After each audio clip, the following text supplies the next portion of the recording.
Oh, YouTube fans, here again. Thought I'd do this one. It's a classic and everybody knows it. Everybody knows it. That being King Kong. Not the 2005 one, not the 76 one, not King Kong Lifts. I like to call King Kong Farts. None of them. The original classic from 1933, King Kong. We're going to go with it. It's a classic. Sorted, end of review. No, I'll carry on. So as you know, it's 1933 and it generally shows the depressing well. I like it. It's in black and white and it's moody. And it generally shows the depressing. You've got a woman, and this is the era when you could get away with stealing things because this is the era when people were poor, they were out of work. So this young woman, she gets caught on the market trying to steal an apple. Lo and behold, she got caught by the guy running the market. Lucky on her offence, there was a man there who paid for the apple, and you think, oh, this guy's a good guy. He's a good guy.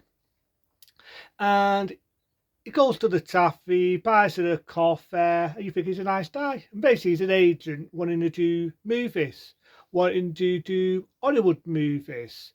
Before he got to that, though, he was moaning and he wanted a woman actress to star in the movie. Now, this is funny. It's funny because it's sort of era now you wouldn't get away with. In today's PC era, you wouldn't get away with what he says. It would be considered sexist. But don't forget, people, don't forget, ladies, different era, different time. I'm not offending it, it's a different era and it's a different time. And I just thought it was quite funny the way he said it, even though it would be considered sexist. Because he turns around, he has a go at the bosses and the people high up, and he says, I'm going to get a woman. I'm going to get a woman to do this film, even if I have to go out and marry one. Yeah, so I just thought that was quite funny the way he said it, just the way he says it. I'm going to go out, I'm going to get a woman, I'm going to get a woman, even if I have to go out and marry one. So, you know what I mean? It's sexist, but it's a different era, it's a different era, no, different time. So again, he asked this woman, just want to star in this movie. And it makes me laugh really, because if you're going to have an actor or an actress, right, to star in a film, you go for someone who's professional, someone who's got the qualifications to be an actor, an actress, a movie star, whatever, like a Marilyn Monroe. But you get some woman who's never fucking had that acting experience. You know what I mean? Back from a bag falling. He's never had anyone who's ever had that acting experience. You know what I mean? Yeah, she looks pretty. So fucking what? At the end of the day, can she act? So she looks pretty, so what? So does a porn star. Doesn't mean she's going to be a date actress. But he gets on that, they get on the island anyway, but before to cut the story short, they're on a ship, there's this guy who gets a dislike of the woman. You get there's always a love scene there where someone you think there's a dislike. Again, he comes across a bit sexist. Women, they're a nuisance. They're always on the ship. They're always whining. They're always this. And I'm thinking, today's era, you wouldn't get away with that. But again, different era, different time. They end up on the island. You got the idea to see this different type of people. It never mentions that they're cannibals or anything, but you got the idea that they're sort of a type. You know what I mean? And they got a fancy of the woman, and they want to have the woman. They want to buy the woman. They're trying to sell another woman for the woman. But it's like, no, fuck off. You're not having her. So because they don't get their own way, they adopt the woman. And this is when you get to see the monster, that being King Kong himself. Now, people laugh nowadays, and I've got to be honest, people laugh at stop motion. People make fun of it, and I mean, you see films nowadays trying to take the mick out of stop motion. But in all fairness, and I'm going to offend this was a new thing in that era. In 1933, it was a new invention, and it was new. You know what I mean? It was new. It was just some guy moving a monster about like a toy monster. They took the time. It was different cameraing. It was everything.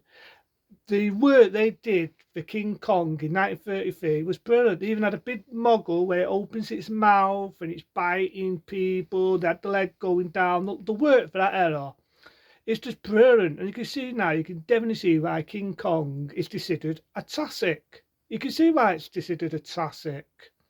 So King Kong, the big monkey, as we all know, steals the woman. And you got the soldiers. And this is when you get to see all the other dinosaurs. Again, stop motion.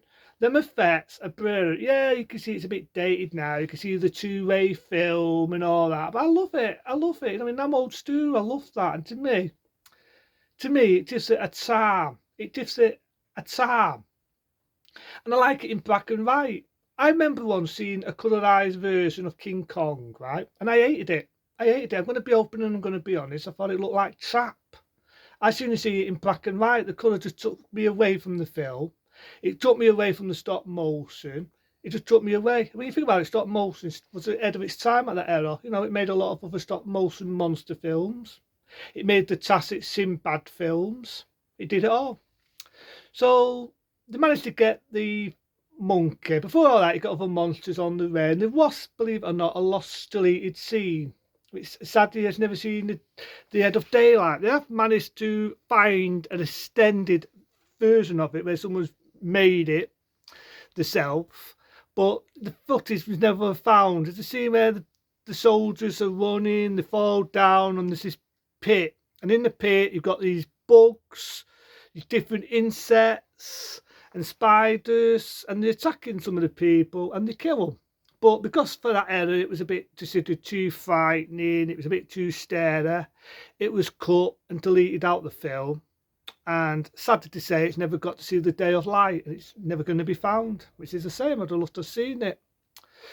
I know in the 2005 King Kong, they sort of put that back in, and you know what I mean, and all that, but I'd love to see what it looked like in 1933. So I like the dinosaurs. I like the big one, what's like that big Loch Ness monster, and it's attacking people. I like that.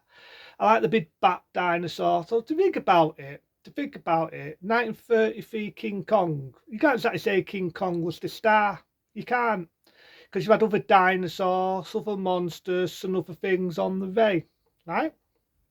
As I was saying, they say it's to do, and they're not King Kong out because the director of this film thinks this is going to make money, a big gigantic monkey, which you all know is a Chihuahua.